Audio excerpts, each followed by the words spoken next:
Commander Vexithala stood in the center of the War Council chamber with her forearms shaking like leaves in a storm.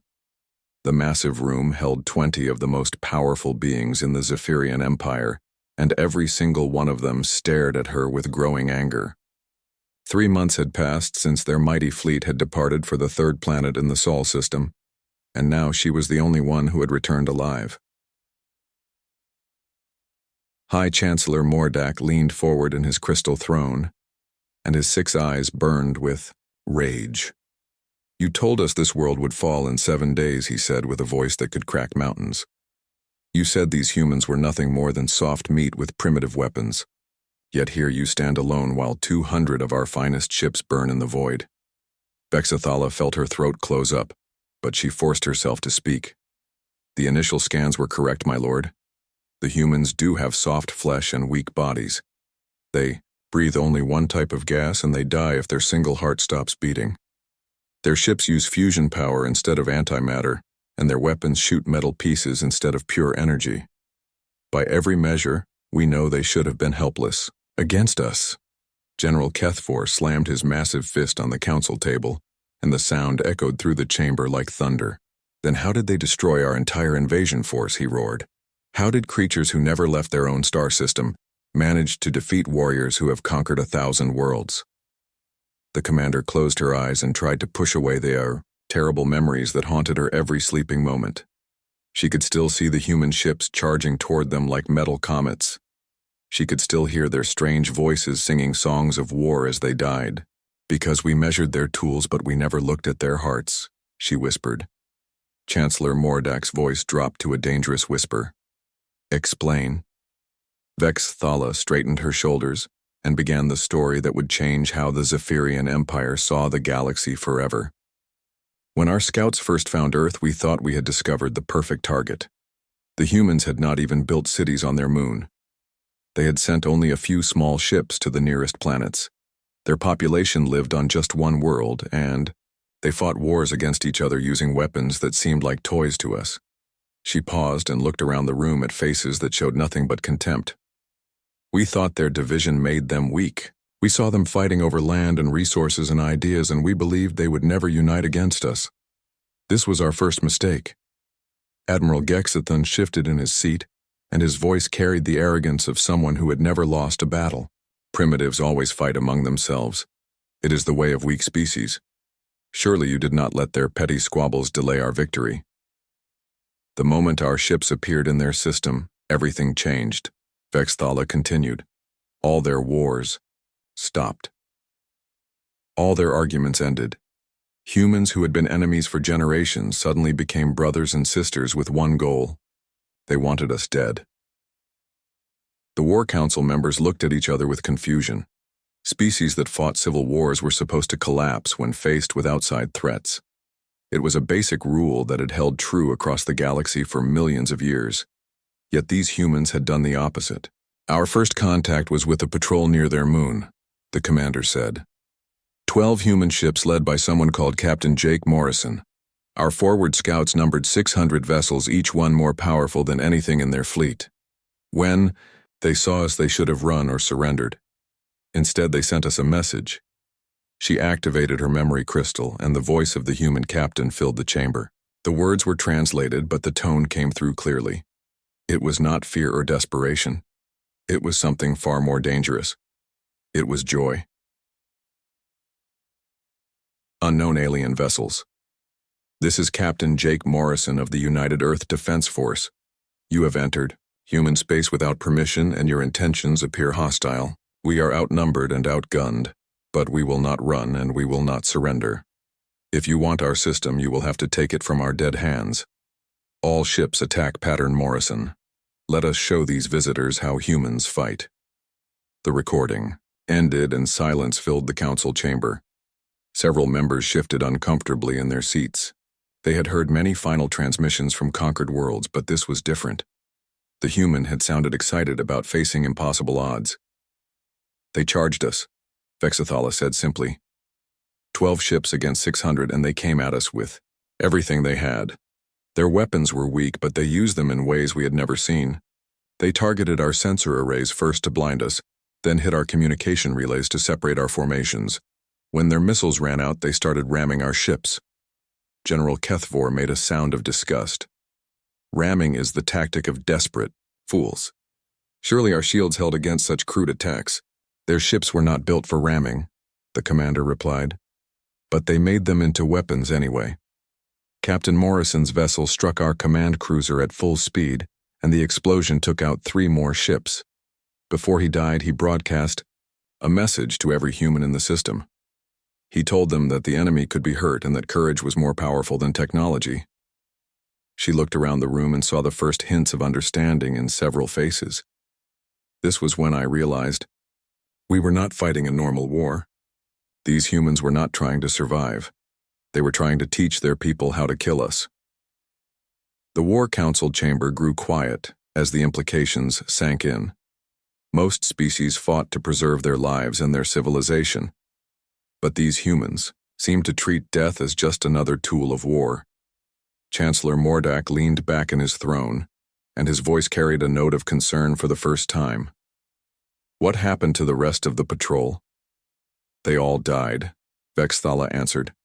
But not before they destroyed 18 more of our ships and recorded everything they learned about our weapons and tactics. Within hours, those recordings were being broadcast to every human military unit in the system.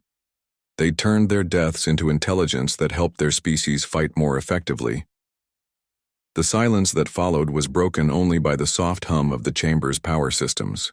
The greatest military minds in the Zephyrian Empire were beginning to understand that they had encountered something entirely new. A species that learned from defeat and grew stronger with each loss. The Luna battle was supposed to be our easy victory, Vexthala continued. Instead, it became our first lesson in human warfare. They do not fight to win, they fight to learn. And every lesson makes them more dangerous than before. The War Council waited in tense silence as Commander Vexthala gathered her thoughts. The memory crystals floating around her head pulsed with soft blue light as she prepared to share the recordings that still gave her nightmares. What happened at Luna Station had changed everything about how the Zephyrian Empire understood warfare. After the patrol encounter, we expected the humans to fall back to their home world, she began. This is what every intelligent species does when faced with superior force. They consolidate their defenses and try to negotiate from a position of strength. But humans do not think like other species. She activated another memory crystal, and the image of Luna Station appeared in the center of the chamber. The massive structure orbited Earth's moon and served as humanity's primary military outpost in space. To Zephyrian eyes, it looked pathetic. The station was built from simple metals and powered by fusion reactors that were thousands of years out of date. Commander Lisa Hayes was in charge of Luna's defenses, Vexthala continued. She had 40 ships under her command and maybe 3,000 personnel on the station itself. Our fleet numbered 160 vessels after the patrol losses.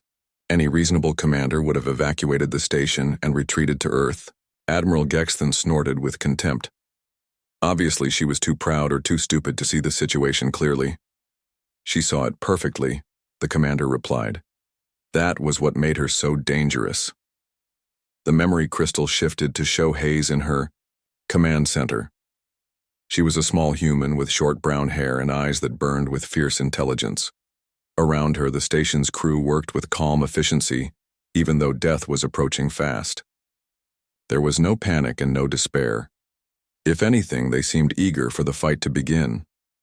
Hayes sent us a message when our fleet reached weapons range, Vexthala said. She offered to surrender the station in exchange for safe passage for her people. We thought we had finally encountered a reasonable human commander. The recording played and Hayes's voice filled the chamber. She spoke in the flat professional tone of a career military officer. Zephyrian Fleet, this is Commander Lisa Hayes of Luna Station. I am prepared to discuss terms for the peaceful transfer of this facility. Please send a representative to negotiate. Several War Council members nodded approvingly. This was how civilized beings conducted warfare. There was no shame in recognizing superior force and seeking terms that preserved life, on both sides. I sent Colonel Vorthak to handle the negotiations, Vexathala continued. He was our best diplomat and he had successfully arranged surrenders on dozens of worlds. The meeting was scheduled to take place in neutral space between our fleets. The memory crystal showed a small shuttle departing from the Zephyrian formation. It moved slowly toward Luna Station, while both fleets held their positions. Everything seemed to be proceeding according to standard protocol. Then the shuttle exploded. The blast was enormous and far too powerful for a simple ship malfunction. Pieces of the vessel scattered in all directions while both fleets scrambled to understand what had happened. The explosion had occurred exactly halfway between the two forces, where it would be visible to every ship on both sides.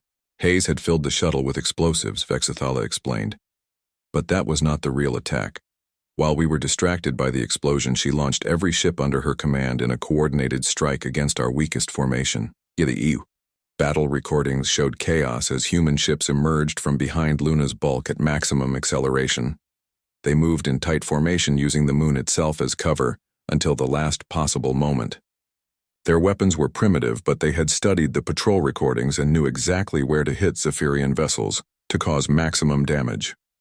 Captain Jake Morrison's sacrifice had taught them to target our sensor clusters first, the commander continued. Without sensors, our ships had to rely on basic visual tracking. The humans used this against us by approaching from the direction of Luna, where their ships would be silhouetted against the moon's bright surface. The War Council watched in stunned silence as the human attack unfolded. Small human fighters swarmed around massive Zephyrian cruisers like insects attacking giants.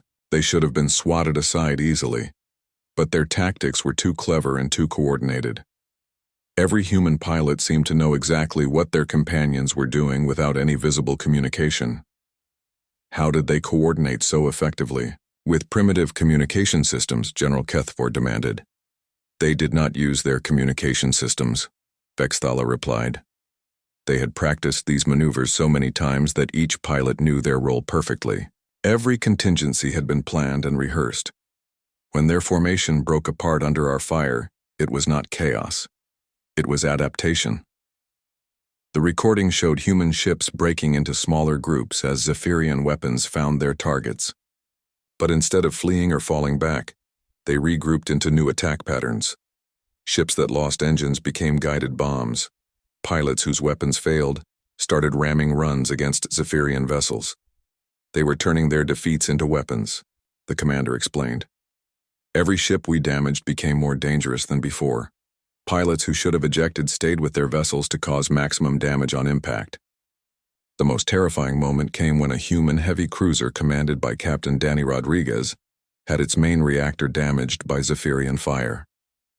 Instead of trying to escape, Rodriguez ordered his crew to overload the reactor while flying directly at the Zephyrian command ship.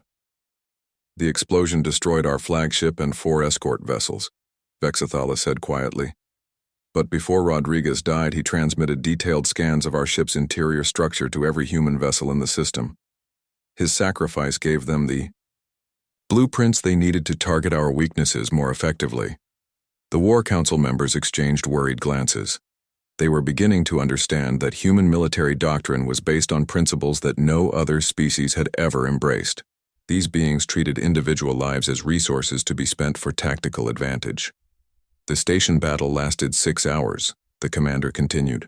Hayes personally led the final assault when her fleet was down to just 12 operational ships. She had converted civilian mining vessels into makeshift warships by filling their cargo holds with nuclear warheads. The memory crystal showed the desperate final moments of the battle. Luna Station's defensive guns had been mostly silenced, but Hayes had kept fighting from the command center even as Zephyrian Marines breached the outer levels. Her voice could be heard over the combat recordings directing the last few human ships with cold precision. Attention all vessels, this is Hayes. Primary objective is intelligence gathering. Upload all tactical data to Earth Command before you die. Secondary objective is maximum enemy casualties. Make every shot count and take them with you when you go. The recording captured Hayes's final moments as Zephyrian troops reached the command center. She was surrounded and outnumbered, but she did not try to surrender. Instead, she activated the station's self-destruct sequence while broadcasting a final message to Earth. Earth Command, this is Luna Station. We have confirmed enemy vulnerabilities. In sections 7 through 12 of their primary hull design, recommend focusing fire on reactor coupling points for maximum effect. Luna Station is lost, but the data will help you kill them more efficiently. Tell them we went down fighting. Haze out. The explosion that followed destroyed what remained of Luna Station, along with 17 Zephyrian ships that had moved too close during the final assault. But the real damage was not measured in vessels lost. It was measured in knowledge gained. Within hours of Haze's transmission, every human military unit in the system had updated their targeting protocols. Vexathala explained. They had taken our tactical superiority and turned it against us by learning how to exploit our weaknesses more effectively than we knew them ourselves. The War Council chamber fell silent as the implications became clear. The humans were not just fighting to defend their territory. They were fighting to understand their enemies better. Every battle was a learning experience that made them more dangerous for the next encounter. Chancellor Mordak leaned forward and his voice carried a note of genuine concern. How many ships did we lose at Luna? 37, Vexathala replied. But the real loss was psychological. Our troops had been told this would be an easy conquest against primitive savages. Instead, they watched those savages fight with a courage and intelligence that shook their confidence. Word of Luna spread through the fleet, and suddenly our soldiers were afraid of an enemy they had been taught to despise. She looked around the room at faces that were beginning to show the first signs of understanding. The humans had won their first real victory, and they celebrated it by planning how to kill us more effectively in the next battle. Commander Vexathala watched the War Council members shift uncomfortably in their seats as she prepared to describe the next phase of humanity's campaign. The memory crystals around her head pulsed with angry red light, as if they too were disturbed by what they had recorded. After Luna Station, the nature of the war had changed completely, and the Zephyrian Empire had found itself fighting an enemy unlike anything they had ever encountered. Following the Luna victory, we expected the humans to mass their remaining forces around Earth for a final defensive battle, she began. This is standard military doctrine followed by every civilized species in the galaxy. Concentrate your strength and make the enemy pay heavily for their objective. But humans do not follow standard doctrine. She activated a star map that showed the Sol system in 3 dimensions. Tiny dots marked the positions of human installations while larger symbols indicated Zephyrian fleet movements. What should have been a simple progression toward the human homeworld instead looked like a maze of scattered encounters. The humans disappeared, Vexathala said simply. One day they were defending fixed positions, and the next day there were no human ships to be found anywhere in the system. Our sensors could not locate their fleet, and our communication intercepts went silent. We thought they had finally broken and fled to deep space. Admiral Gexthon nodded approvingly. Fear can make even the bravest species run. Perhaps these humans were not as dangerous as you claim. They had not fled, the commander replied. They had become hunters. The star map shifted to show the first week after the human disappearance. Green dots marked normal Zephyrian ship movements as the fleet spread out to secure key locations throughout the system. Everything appeared to be proceeding according to plan until the attacks began. Supply Convoy 7 was the first target, Vexathala continued. 15 cargo ships carrying food and ammunition to our forward bases. They were escorted by 3 heavy cruisers, and their route took them through the asteroid belt where our sensors had the most difficulty tracking small objects. The memory crystal showed the convoy moving in standard formation through the rocky debris field. The escort ships maintained perfect spacing while their sensors swept continuously for any sign of human activity. For 6 hours nothing happened and the convoy commander began to relax. Then the asteroids started exploding. The humans had hollowed out dozens of asteroids and filled them with explosives, Vexathala explained. But they did not detonate them randomly. They waited until our ships were in exactly the right positions, then triggered a chain reaction that created a killing field 300 kilometers across. The War Council watched in shocked silence as the convoy was systematically destroyed by rocks that had become weapons. The explosions followed a precise pattern designed to drive the surviving ships into predetermined zones where more traps waited. Within minutes, the entire convoy was gone. But the real horror came when we sent rescue ships, the commander continued. Hidden among the wreckage were human boarding pods waiting for our recovery vessels to arrive. The recordings showed Zephyrian rescue ships approaching the disaster site to search for survivors. They moved cautiously, but their crews felt secure knowing that no human ships had been detected in the area. When the boarding pods attached to their hulls, the Zephyrians assumed they were pieces of debris from the explosion. Commander Neil Carter led the boarding operation, Vexathala said. His team consisted of 12 humans in primitive spacesuits carrying weapons that looked like toys compared to Zephyrian equipment. They should have been easy targets for our security forces. Instead, they became ghosts. The memory crystals showed chaos inside the Zephyrian ships as human boarding parties moved through the corridors. They did not fight like normal soldiers. They used the ships against their own crews by sabotaging life support systems and artificial gravity. They crawled through maintenance shafts that were too small for Zephyrian bodies and attacked from directions that seemed impossible. Carter's people had studied our ship designs from the Luna battle recordings, Vexathala explained. They knew our vessels better than we did. They knew which systems to target to cause maximum disruption and which routes to take to avoid our security patrols. The most terrifying aspect of the human assault was their willingness to sacrifice themselves for tactical advantage. When cornered, they would detonate explosives that killed themselves along with their enemies. When captured, they would trigger hidden devices that destroyed critical ship systems. Death was just another tool in their arsenal.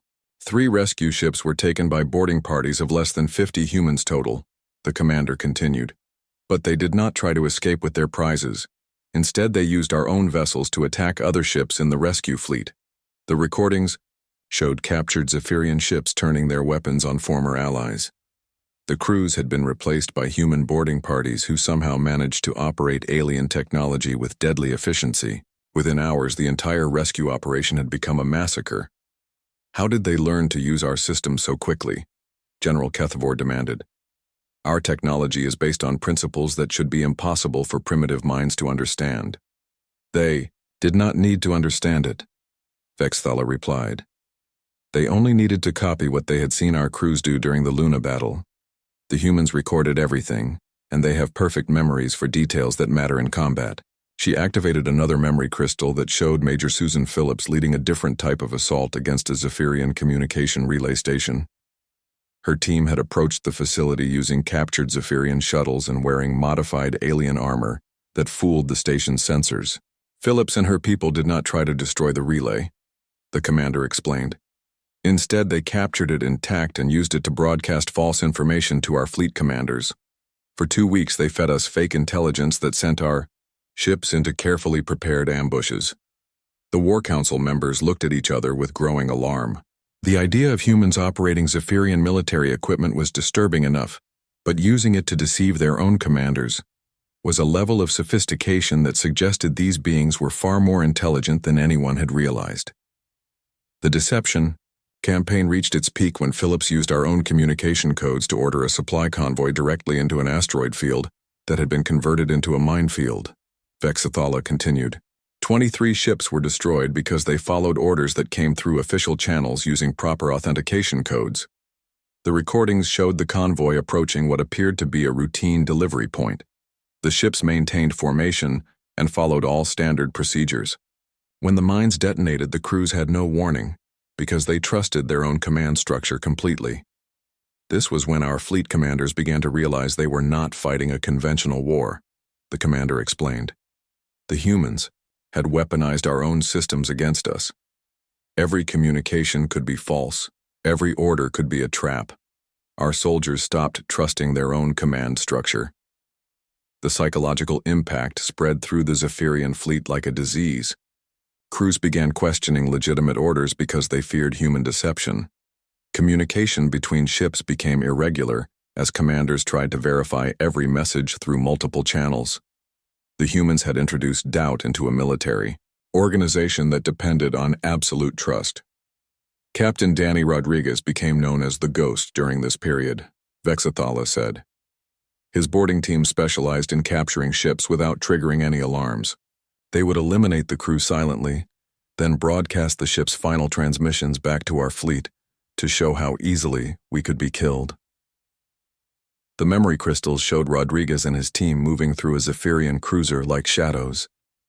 They used weapons that fired no projectiles and made no sounds.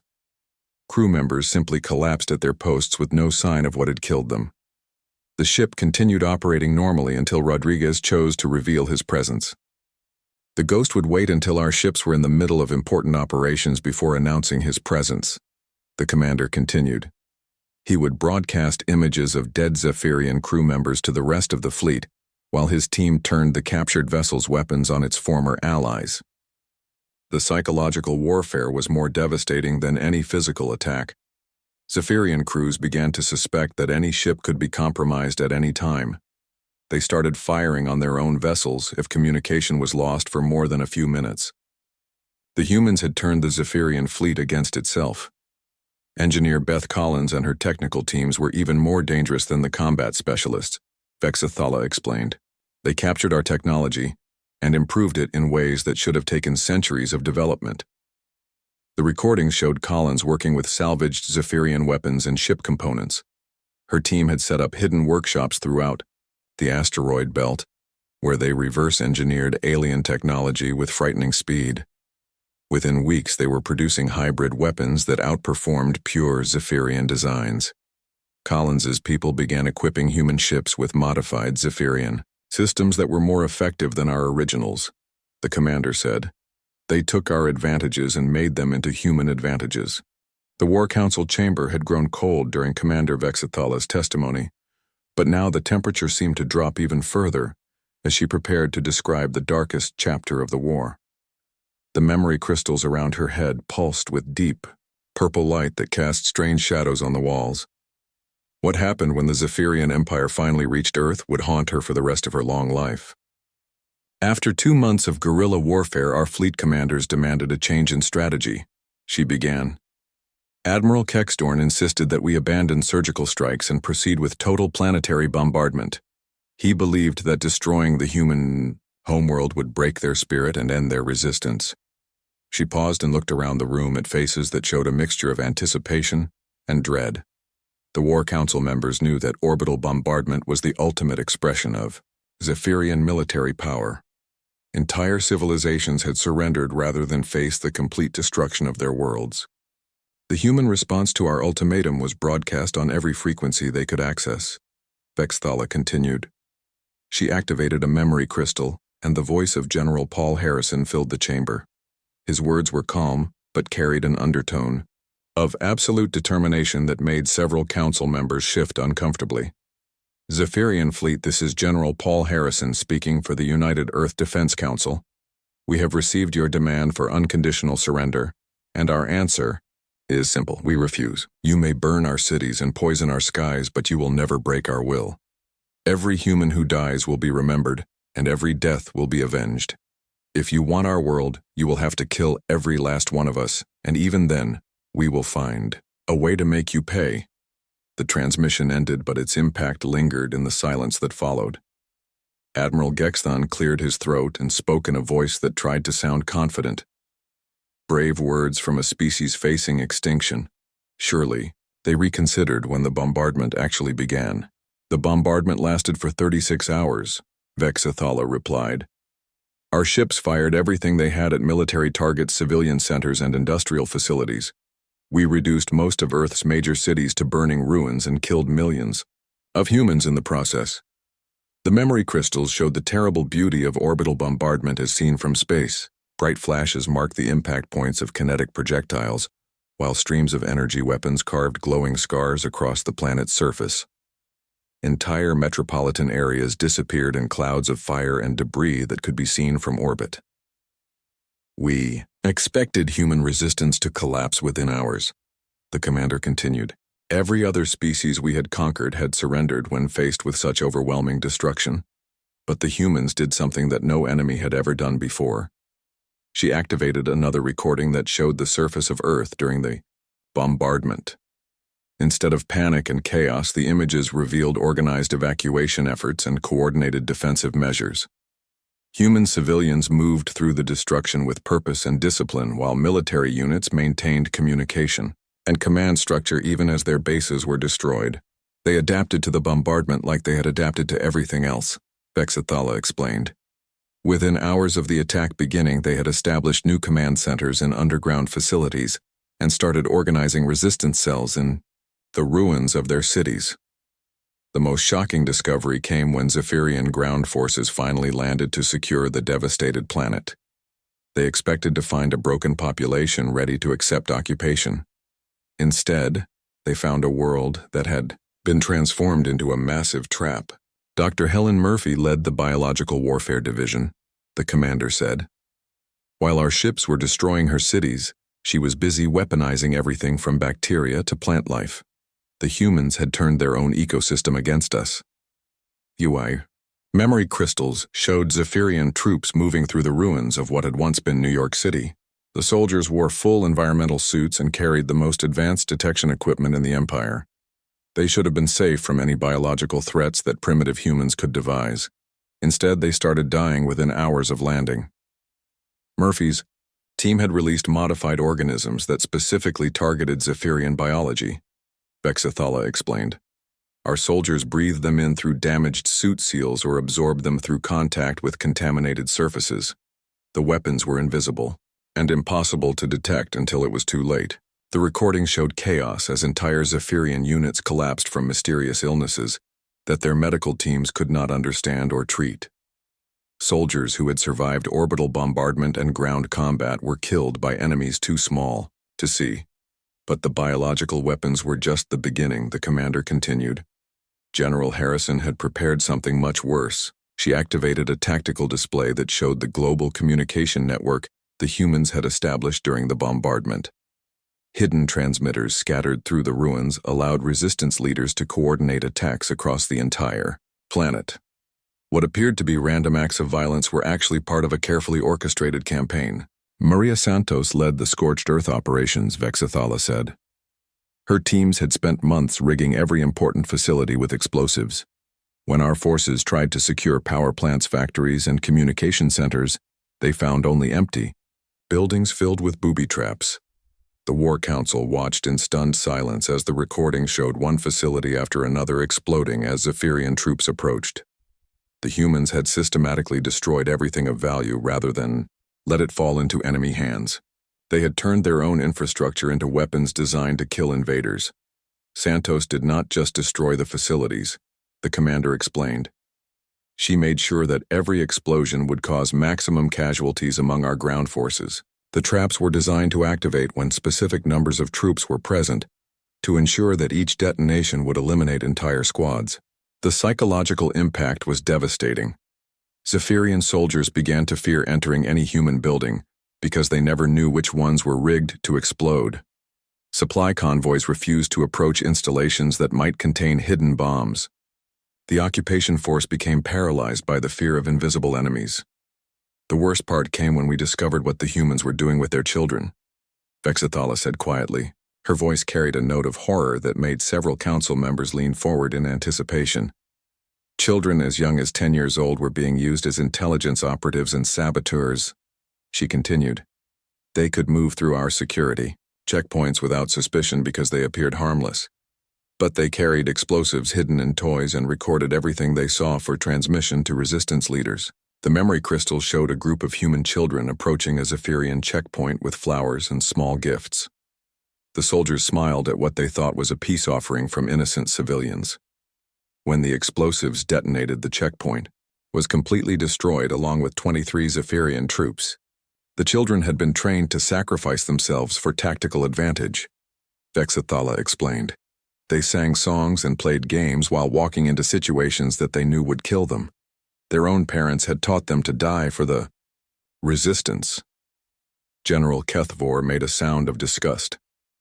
What kind of species uses its offspring as weapons? A species that treats war as evolution, the commander replied. The humans were not just fighting to defend their territory. They were teaching their young how to be more effective killers than their parents had been.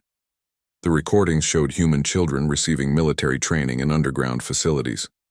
They learned to use weapons, maintain equipment, and coordinate attacks with the same discipline as adult soldiers.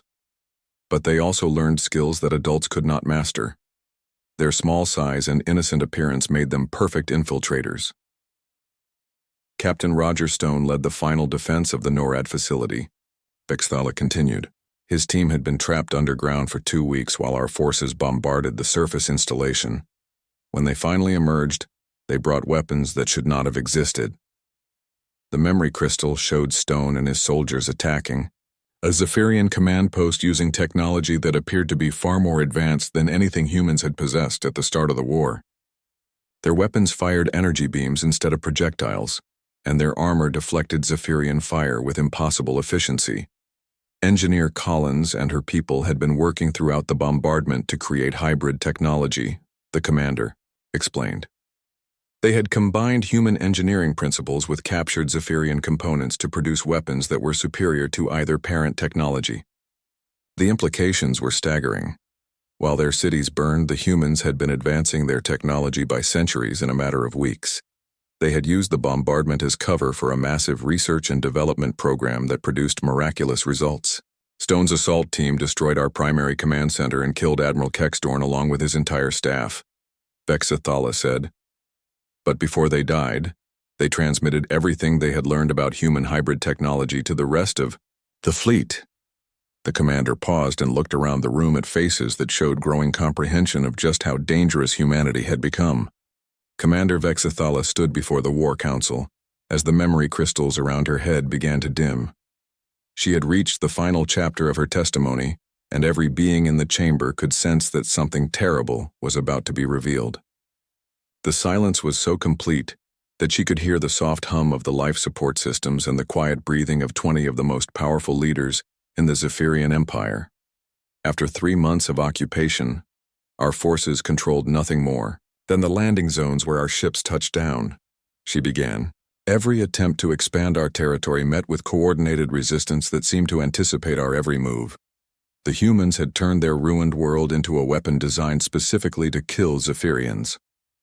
She activated one final memory crystal, and the image that appeared made several council members gasp in surprise.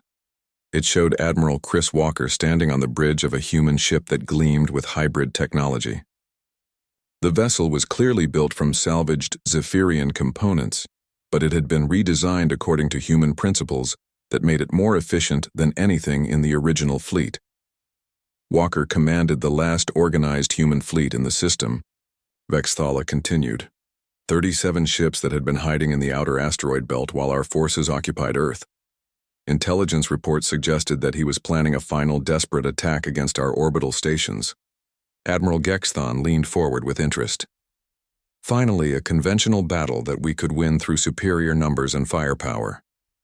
That was exactly what we thought, the commander replied.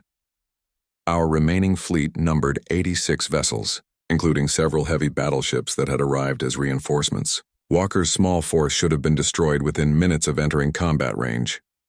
The memory crystal showed both fleets moving toward each other through the debris field that had once been Earth's asteroid belt. The Zephyrian formation was textbook perfect with heavy ships in the center surrounded by screens of lighter vessels. Walker's fleet moved in a loose formation that appeared almost casual by comparison.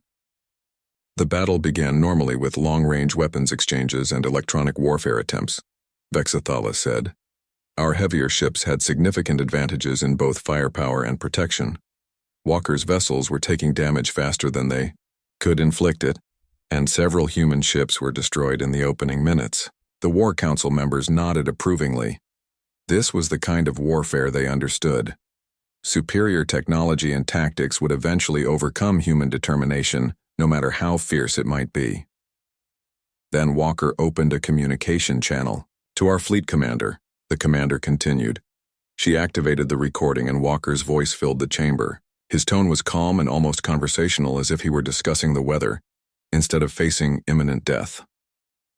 Zephyrian Fleet. This is Admiral Chris Walker of the United Earth Defense Force. I want you to know that this battle is not about victory or defeat. It is about sending a message that will be heard across the galaxy. Every species that has ever been conquered by your empire needs to know that resistance is possible and that freedom is worth any price. The transmission continued, and Walker's next words sent a chill through every being in the War Council chamber. 3 months ago, You taught us that orbital bombardment was the ultimate expression of military power. Today, we are going to teach you something new. We are going to show you what happens when humans decide that survival is less important than victory. He detonated the entire asteroid belt, Vexathala said quietly. The memory crystal showed the moment when Walker gave the final order. Explosions began to ripple through the debris field in a pattern that had clearly been planned and prepared over many weeks. What had once been thousands of individual asteroids became a single coordinated weapon designed to destroy everything within a sphere of space millions of kilometers across. Foreman Tony Russo and explosives expert Kelly Thompson had spent months rigging every major asteroid with nuclear charges, the commander explained. While we were focused on the occupation of Earth, they were turning the entire belt into the largest minefield in galactic history. The explosions followed one after another in a cascade that built toward an unimaginable climax. Asteroids that had orbited peacefully for billions of years became balls of nuclear fire that consumed everything in their path. The entire belt became a wall of destruction that expanded outward at significant fractions of light speed. Walker waited until both fleets were deep inside the belt before triggering the explosions. Vexathala continued. He wanted to make sure that every ship on both sides would be caught in the blast zone. The humans were not trying to escape or win a traditional victory. They were trying to eliminate both forces completely. The War Council watched in horrified fascination as the wall of fire approached both fleets. Zephyrian ships tried to flee, but they were too deep in the belt to reach minimum safe distance. Human vessels made no attempt to escape. They maintained their attack formations and continued firing at Zephyrian targets, even as certain death approached from all directions. Captain Roger Stone commanded one of Walker's escort ships, the commander said. His final transmission was broadcast on all frequencies so that every survivor would hear his words. Stone's voice echoed through the chamber with the confidence of someone who had already accepted his fate. To all human colonies and allied species, this is Captain Stone of the Earth Defense Force. We are transmitting complete technical data on Zephyrian military capabilities, including their weapons technology, ship designs, and tactical doctrine. Use this information to defend your worlds and to carry the fight to their territory. Earth may fall, but humanity will survive, and we will have our revenge. The explosion was visible from Earth, Vexathala continued. It created a new star that burned for 3 days before fading to a dim nebula. Both fleets were completely destroyed, along with any possibility of future mining operations in the system. She paused and looked around the room at faces that showed a mixture of awe and terror. But the real horror came in the aftermath when we received transmissions from across human space. The memory crystal showed a star map with dozens of systems marked in red. Each one represented a human colony that had received Stone's final transmission along with complete intelligence about Zephyrian military capabilities. The data package included detailed analysis of ship designs, weapon specifications, and tactical weaknesses that took the Empire centuries to develop. Commander Linda Price transmitted from the Proxima colony, Vexathala said. Her message was brief, but it changed everything about how we understood the war. Price's voice was cold and professional as she delivered humanity's final ultimatum. Zephyrian Empire, this is Commander Price speaking for all human colonies. We have received complete tactical intelligence from Earth Defense Force, and we are sharing it with every species in this sector of the galaxy. Your military advantages no longer exist, and your expansion into human space ends now. The transmission continued with words that would haunt the Zephyrian Empire for generations. Earth was not just defending one world, Earth was buying time for the rest of humanity to prepare for war. Every battle you fought taught us how to kill you more effectively, and every victory you achieved made you weaker in the long term. The humans had been fighting a completely different war than we realized, Vexathala explained. While we were focused on conquering territory, they were focused on gathering intelligence and sharing it with their entire species. Every human who died had contributed to a database that made their people more dangerous. She activated another memory crystal that showed human colonies throughout the sector, beginning coordinated attacks against Zephyrian installations. Ships that had been hidden for months emerged from deep space using hybrid technology and tactics that were superior to anything the Empire possessed. Captain Danny Rodriguez had survived the belt explosion in a heavily damaged ship, the commander continued. His final transmission revealed the truth that terrified our military leaders more than any weapon ever could. Rodriguez's voice was weak, but his words carried absolute conviction. The Zephyrian Empire has made the same mistake that every other aggressive species makes. You thought you were fighting humans for control of territory. But humans do not fight for territory or resources, or even survival. Humans fight for the right to keep fighting. The transmission ended with a laugh that sent chills through every being who heard it. You wanted to conquer us, but instead you taught us how to conquer you. Every human colony now has your complete military database, and they are sharing it with species you have never even heard of. You started a war against one world, and now you are facing a war against the entire galaxy. The truth became clear when we analyzed the scope of human preparation, Vexthala said. Earth had been transmitting intelligence to colonies throughout human space from the very beginning of the invasion. Every battle we fought was recorded and analyzed by thousands of human military experts who used the data to develop new weapons and tactics. She looked around the room at faces that showed dawning comprehension of just how completely they had been outmaneuvered. The humans had turned our conquest into a training exercise that prepared their entire species for interstellar warfare.